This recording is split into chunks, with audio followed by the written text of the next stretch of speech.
안녕하십니까. 행정학 원론 26강입니다. 저는 고려대학교 윤성식입니다. 26강은 제6장 관리, 인사행정 중에서 제1절 인사행정의 제도적 기반에 대해서 설명하겠습니다. 우리가 그동안 공부했던 것은 제1장에서 서론에서 주로 리더가 알아야 될 공공부문의 기본 지식에 대해서 설명했습니다. 그리고 2장부터 4장까지는 정책에 관한 내용이었습니다.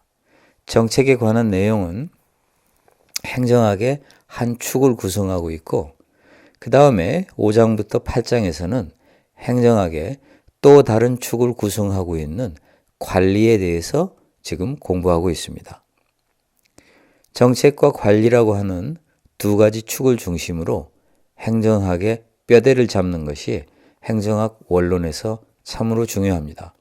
그렇지 않으면 4학년이 돼서도 행정학이 도대체 뭐 하는 학문인지 모르겠다, 그런 말을 하게 됩니다. 누가 행정학이 뭐 하는 학문이야 라고 묻는다면 행정학은 공공부문의 문제를 해결하기 위해서 최적 대안을 선정하고 그 최적 대안을 집행하고, 그리고 그 대안이 과연 의도한 바를 달성했는지 평가하는 그러한 것을 배우는 학문이라고 대답하면 되겠습니다. 그리고 그러한 정책의 집행을 위해서 우리는 조직을 만들고, 그리고 사람을 관리하고, 그리고 돈을 필요로 하는데 돈을 조달하고, 그리고 돈을 사용해야 합니다. 그리고 어떻게 정보를 활용할 것인가, 그리고 또 정보를 제공할 것인가에 대해서도 공부합니다. 이처럼 공공조직은 어떤 목표를 가지고 있습니다. 그 목표를 달성하기 위한 최적 대안의 선정이 바로 공공부문의 문제를 해결하기 위한 최적 대안의 선정과 사실상 같습니다. 공공부문의 문제를 해결하기 위한 최적 대안의 선정이란 결국 정책의 결정이고, 그것은 사업의 결정입니다. 공공부문은 시장에서 할 수 있는 일은 개입하면 바람직하지 않습니다. 그러므로 정책이란, 즉 정부가 집행하는 사업이란 결국 시장 실패를 교정하는 그런 역할도 한다고 볼 수 있습니다. 우리는 5장에서 제1절부터 7절까지 조직에 대한 관리의 측면을 배웠습니다. 이제 6장에서는 관리의 측면 중에서 인사행정에 대해서 배우겠습니다. 리더는 인재를 만드는 사람입니다. 인재를 만드는 방법에는 두 가지가 있겠습니다. 유능한 인재를 초빙해서 그 유능한 인재를 데리고 일하는 방법입니다. 둘째 방법은 유능한 인재가 아니라 하더라도 채용한 사람을 유능한 인재로 교육훈련을 통해서, 그리고 또 업무를 통해서 전환하는 방법입니다. 조직에 있어서 인재만큼 중요한 것은 없다고 말할 수 있습니다. 그래서 흔히 사람들이 그렇게 이야기합니다. 조직에는 돈과 사람이다. 돈과 사람을 가지고 우리는 조직을 움직일 수 있습니다. 우리가 길가를 가다가 산길에 커다란 바위가 길을 막고 있는 것을 발견했다고 가정하겠습니다. 손으로 움직이려고 하는데 끔찍도 하지 않습니다. 그러나 빨리 갈 길을 가야 합니다. 그럴 때 긴 막대를 가지고 와서 지렛대로 사용해서 바위를 움직이면 쉽게 움직여집니다. 그래서 지렛대는 작은 힘으로 큰 성과를 낼 수 있습니다. 조직에 있어서 사람과 돈은 이런 지렛대의 역할을 합니다. 우리가 매우 힘든 일을 하려고 할 때 사람을 잘 써야 되고 돈을 잘 써야 합니다. 그렇다면 먼저 인사행정과 리더에 대해서 보겠습니다.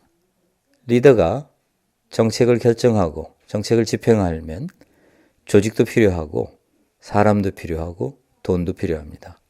이제 돈에 관한 것은 뒤에 가서 배우기로 하고 먼저 사람에 대해서 배우겠습니다.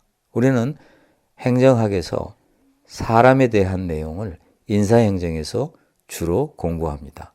물론 조직론에서도 일부 배우지만 사람을 채용하고 교육 훈련시키고 승진하고 그런 문제는 인사행정에서 많이 배웁니다. 우선 인사행정과 리더에 대해서 설명하겠습니다. 첫째, 조직의 성과는 사람에 매우 많이 달려 있습니다. 그래서 조직의 성과와 인사행정은 매우 중요한 관계를 갖고 있다고 볼 수 있습니다. 징기스칸은 역사상 가장 엄청나게 큰 제국을 건설했습니다. 징기스칸은 무엇보다도 위대한 리더였습니다. 우리는 징기스칸에게서 인사행정의 좋은 지혜를 배울 수 있습니다. 징기스칸이 조금만 늦게 죽었더라도 몽고는 유럽을 석권했을 것입니다. 몽고는 징기스칸의 지휘 아래 세계 최고의 군대를 키워냅니다. 징기스칸은 매우 막강한 군대를 구성한 뒤에 유럽까지 진격을 했는데요. 어느 날 공포에 떨던 유럽인은 몽고 군대가 갑자기 사라진 것을 발견합니다. 즉 징기스칸이 죽었기 때문에 몽고 군대가 돌아간 것입니다. 그럼에도 불구하고 러시아나 동유럽은 오랫동안 몽고의 지배를 받았습니다. 징기스칸의 군대는 거의 무적이나 다름없었습니다. 싸우는 족족 이겼고 유럽의 기사들도 징기스칸 부대 앞에 무참하게 무너졌습니다. 징기스칸 부대의 힘은 물론 여러 가지에서 나왔지만 무엇보다도 징기스칸은 출신 성분과 지위 부족을 가리지 않았습니다. 징기스칸이 유럽에 보낸 군대가 마지막까지 있었던 곳이 바로 오스트리아를 공격하기 직전이었습니다. 오스트리아는 징기스칸의 두려움, 징기스칸 군대가 얼마나 무섭다는 것을 알고 척후병을 보내서 항상 군대가 지금 현재 어디까지 오고 있는가를 조사하곤 했습니다. 그런데 어느 날 징기스칸 부대의 정보원을 잡게 됩니다. 그런데 뜻밖에도 투구를 벗기니까 몽고 사람이 투구 안에 있었던 것이 아니고 백인이 있었습니다. 즉 징기스칸 부대는 유럽과 전쟁을 하면서 유럽의 백인들을 군대로 편입한 것입니다. 능력이 있다면 인종까지도 가리지 않았던 징기스칸. 그래서 많은 백인들이 징기스칸 부대에서 싸웠다고 합니다. 실제로 몽고의 수도에 가면 많은 백인들이 살고 있었는데 그들은 새로운 기술과 새로운 문화를 몽고에 제공했습니다. 몽고는 그들을 전혀 차별하지 않았다고 합니다. 징기스칸은 철저하게 능력 위주, 실적 위주의 인사 행정을 펴니다. 징기스칸은 특히 좋은 참모를 많이 키워냈습니다. 수부타이는 대표적인 사례입니다. 수부타이에 대한 징기스칸의 신뢰가 어느 정도 컸는가 하면 왕족도 관여하지 못했다고 합니다. 우리는 출신 성분이나 지위 부족을 가리지 않는 이러한 징기스칸의 인사행정을 당연하게 생각하겠지만 실제로 몽고에서는 그렇지 않았습니다. 그러므로 지금 보면 너무나 당연해 보이는 그러한 것들이 지켜지지 않았을 때 오직 능력 위주로 유능한 인재라면 누구나 중용했던 징기스칸은 참으로 비범한 사람이 아닐 수가 없습니다. 두 번째, 인사행정과 리더에 관해서 강조하고 싶은 것은 대부분의 행정부서가 50% 이상의 예산을 인건비로 사용한다는 사실입니다. 이것은 미국의 사례인데요. 한국도 예외가 아닙니다. 특히 미국의 국방성은 매우 비싼 첨단 무기를 사용하고 있기 때문에 인건비가 작을 것으로 생각하지만 이러한 국방성도 예산의 50% 이상이 인건비로 지출되고 있습니다. 그러므로 공공부문이란 인건비의 비중이 매우 높은 부문입니다. 즉 사람이 유별나게 더 중요한 비중을 차지하고 있는 영역이라고 할 수 있습니다. 세 번째, 리더는 트레이닝 앤 디벨롭먼트 매니저의 역할을 해야 됩니다. 즉 훈련을 시키고 개발을 하는 사람, 능력을 개발하는, 인재를 개발하는 그러한 사람이 되어야 합니다. 그래서 리더의 능력 중에서 사람을 훈련시키는, 사람의 능력을 개발하는 능력, 그러한 역량은 매우 중요한 리더의 필수 역량이라고 할 수 있습니다. 네 번째, 그렇다면 어떤 사람이 이 일을 잘할 수 있을까요? 즉, 리더는 어떤 사람을 채용하고 어떤 사람을 만들어내야 할까요? 지식, 기술, 능력을 보통 이야기합니다. 여기에서 기술이란 특정 업무를 하는데 필요한 기술을 말할 것입니다. 이것은 당연합니다. 그러나 기술만 있어서는 안 됩니다. 그 사람은 다른 소통 능력, 분석하는 능력, 판단하는 능력, 즉 능력이 있어야 합니다. 그렇지만 그에게는 또 지식이 있어야만 자신의 기술과 능력을 훨씬 더 잘 발휘할 수 있습니다. 즉 기술과 능력에 부가가치를 부여할 수 있는 것입니다. 미국 인사행정에서 엽관주의를 한번 살펴보는 것이 필요합니다. 왜냐하면 우리나라 인사행정에도 엽관주의가 들어와 있기 때문입니다.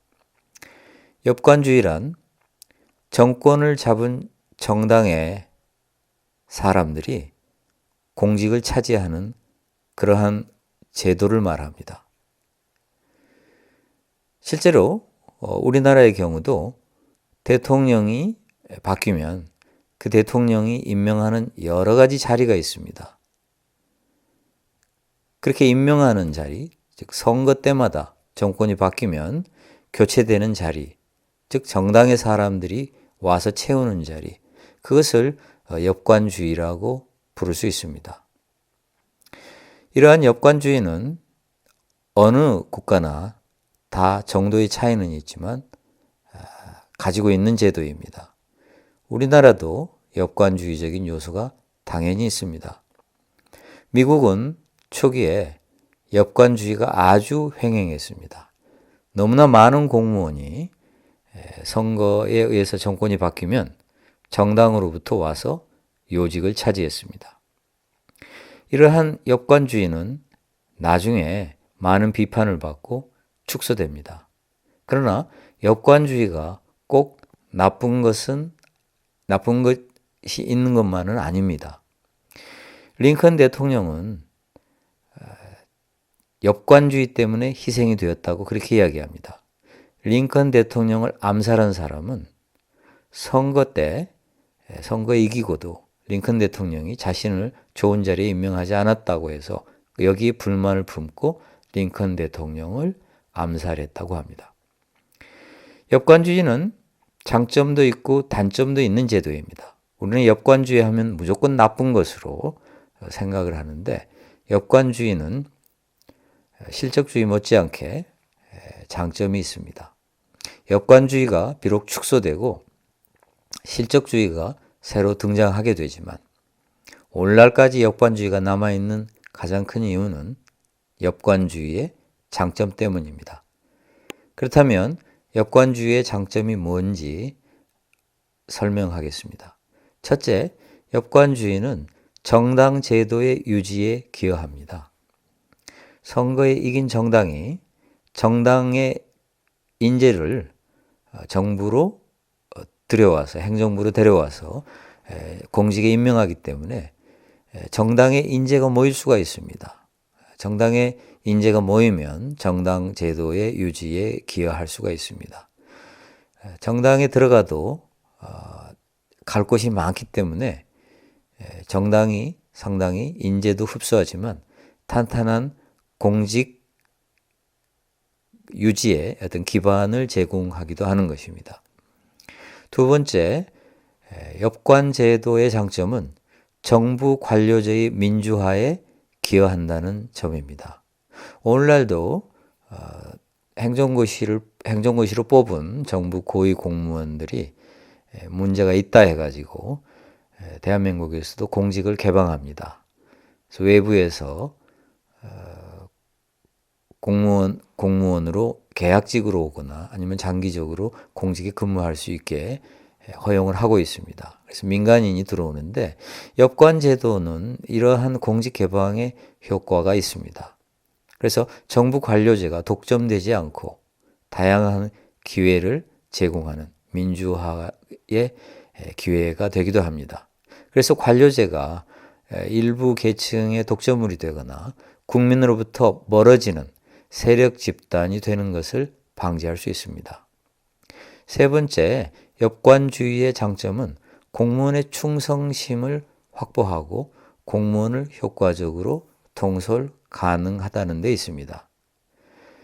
특히 상위직 자리를 정당의 사람들이 와서 차지하기 때문에 그 사람들은 적극적으로 정권의 성공을 위해서 노력합니다. 그러다 보면 모든 공무원들을 잘 통솔할 수 있는 그러한 수단이 되기도 합니다. 무엇보다도 이렇게 임명된 공무원은 당연히 충성할 수밖에 없습니다. 그럼 상당수의 공무원의 충성심이 저절로 확보됩니다. 그리고 이들이 다른 공무원들, 즉 역관주의에 의해서 임명되지 않은 공무원들을 잘 설득하고 또 명령하고 때로는 업무를 같이 하면서 자신의 정당에 이끌기 때문에 정당의 어떤 정책이나 그러한 업무 방향으로 이끌기 때문에 정권이 전체 공무원을 효과적으로 통솔할 수가 있습니다. 네 번째, 정치적 책임성을 확보할 수 있습니다. 즉 정권이 교체될 때 공무원도 교체되기 때문에 선거 때 정권을 응징하고 다른 정권을 받아들인다면 거기에 따라서 공무원도 교체되므로 잘못한 공무원은 잘못한 정권과 함께 책임을 지고 물러나는 것입니다. 이런 장점 때문에 미국에서도 엽관주의가 대폭 축소됐다가 나중에는 오히려 엽관주의적 요소가 확대됩니다. 왜냐하면 정치적 책임성을 확보할 수 있고 민주화에 기여할 수 있고 그런 장점들이 있기 때문입니다. 특히 정치적 책임성의 확보라는 장점 때문에 최근에 미국은 대통령이 임명하는 자리가 대폭 확대된 것입니다. 물론 초기에 역관주의처럼 그렇게 많은 자리가 임명되지는 않지만 그러나 실적주의에 의해서 역관주의가 대폭 축소된 때에 비하면 역관주의가 다시 확대된 것입니다. 그렇다면 역관주의와 보통 대비돼서 설명되는 실적주의를 설명하겠습니다. 첫째, 실적주의는 역관주의를 시정하기 위한 제도입니다. 역관주의를 시도하기 위해서 실적에 근거한 실적주의가 도입되는데요.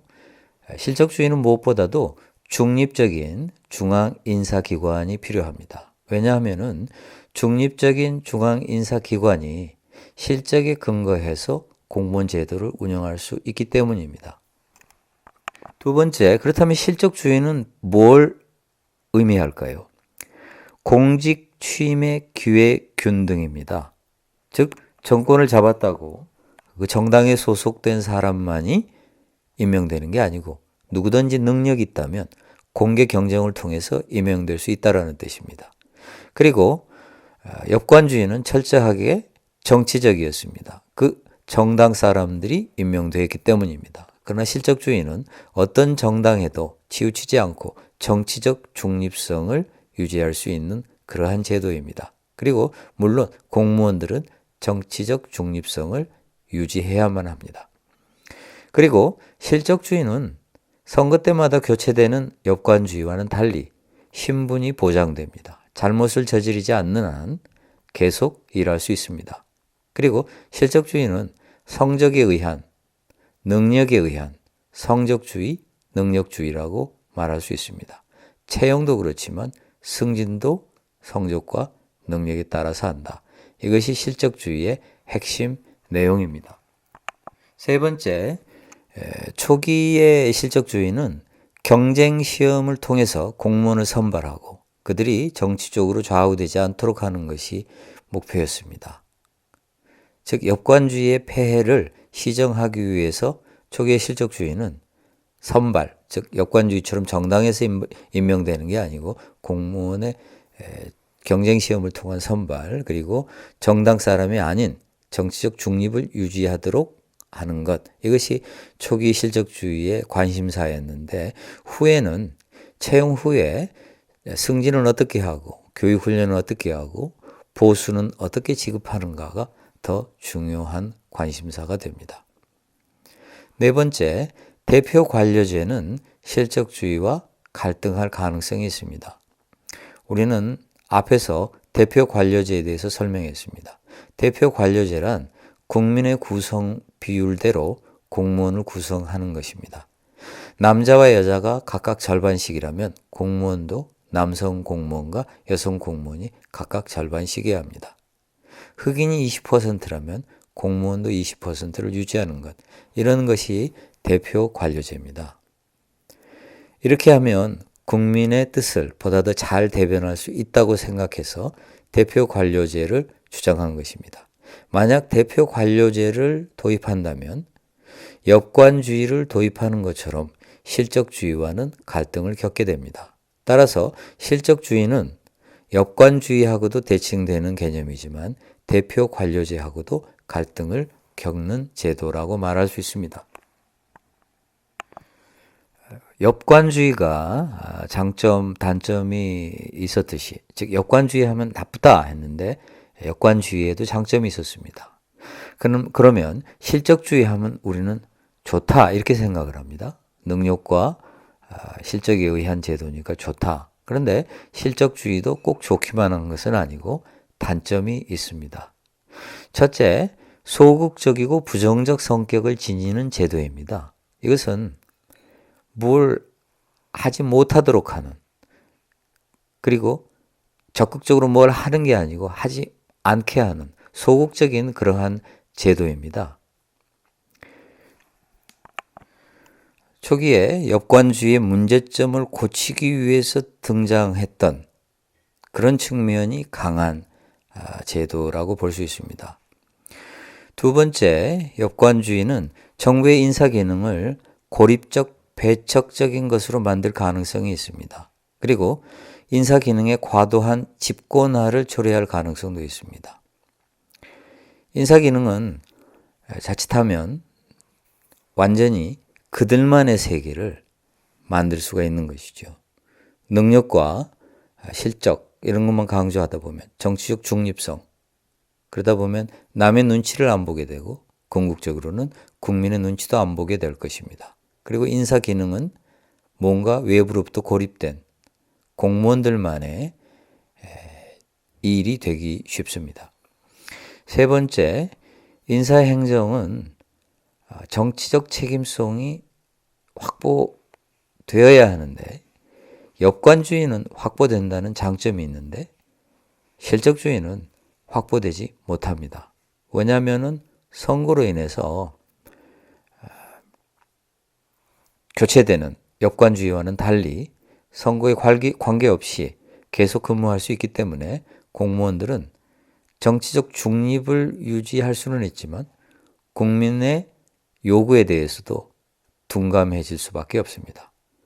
그래서 국민과 집권자들의 정책 방향으로부터 유리되고 그들만의 세계를 구축하게 될 가능성이 있습니다. 네 번째, 인사의 형평성 추구에 대한 어떤 공식적 선언에도 불구하고 실질적인 형평성 추구에 무력할 가능성도 있습니다.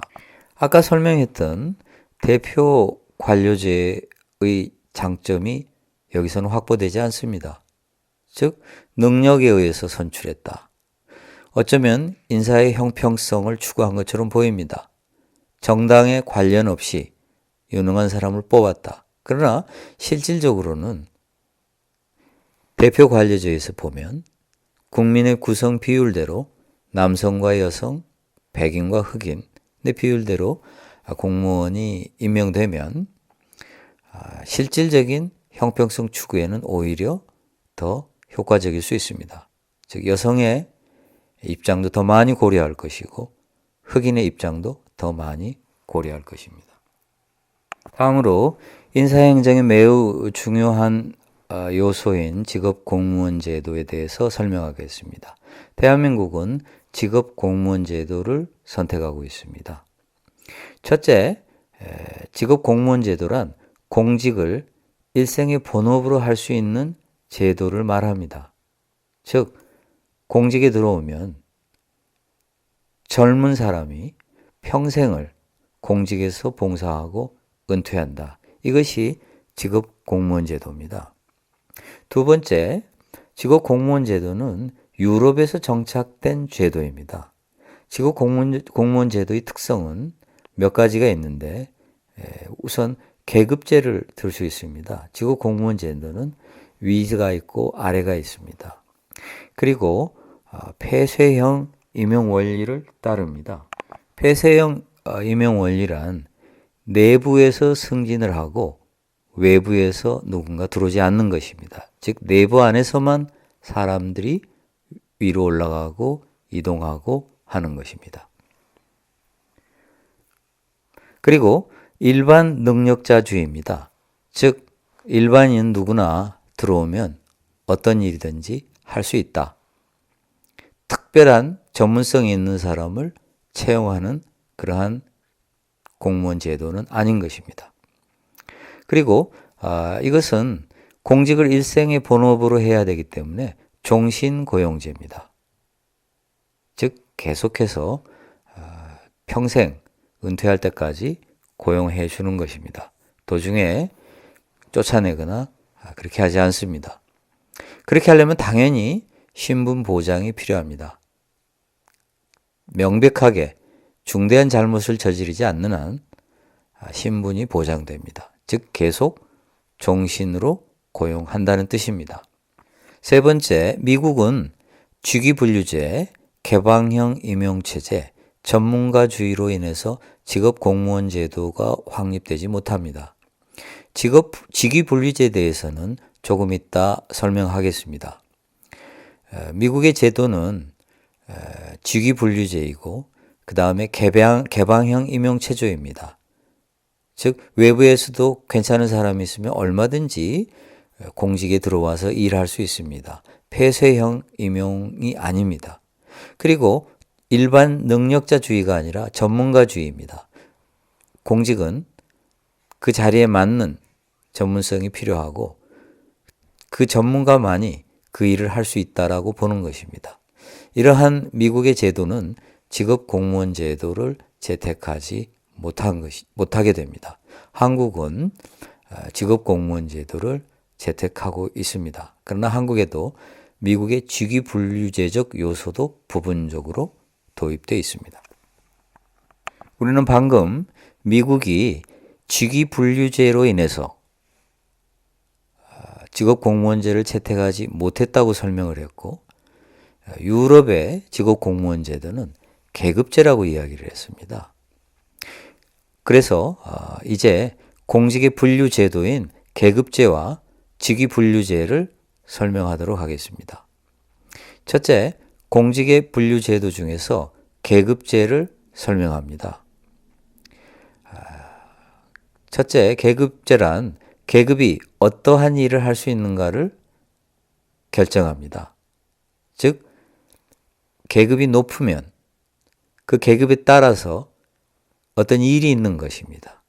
계급은 신분과 동일 수도 있고, 그리고 이것은 수직적 폐쇄성을 의미합니다. 즉, 누구든지 아래에서 위로 승진하지 않고는 올라갈 수 없습니다. 즉, 닫혀 있습니다. 옆으로만 이동할 수 있지 위로는 승진을 통해서만 올라갈 수 있기 때문에 수직적 폐쇄성입니다. 계급이 높으면 더 중요한 일을 하고 낮으면 그보다 덜 중요한 일을 합니다. 계급은 어떤 일을 할 수 있는가를 결정합니다. 두 번째, 계급제는 일반 행정가를 강조합니다. 따라서 순환보직을 따릅니다. 즉, 누구나 그 일을 할 수 있다라고 보는 겁니다. 어느 정도의 자격 요건만 갖추면 공직은 일을 할 수 있다. 그래서 특별히 전문가를 그 자리에 임명하지 않아도 됩니다. 그러다 보니 누구든지 그 자리에서 일할 수 있기 때문에 순환보직입니다. 이 자리를 맡았다. 그 다음에는 또 다른 자리를 맡아서 누구나 더 돌아가면서 일을 하는 것입니다. 세 번째, 계급제는 폐쇄형 충원, 즉 내부 승진입니다. 외부에서 들어오지 않습니다. 안에서만 돌고 돕니다. 네 번째, 계급제는 신분을 보장합니다.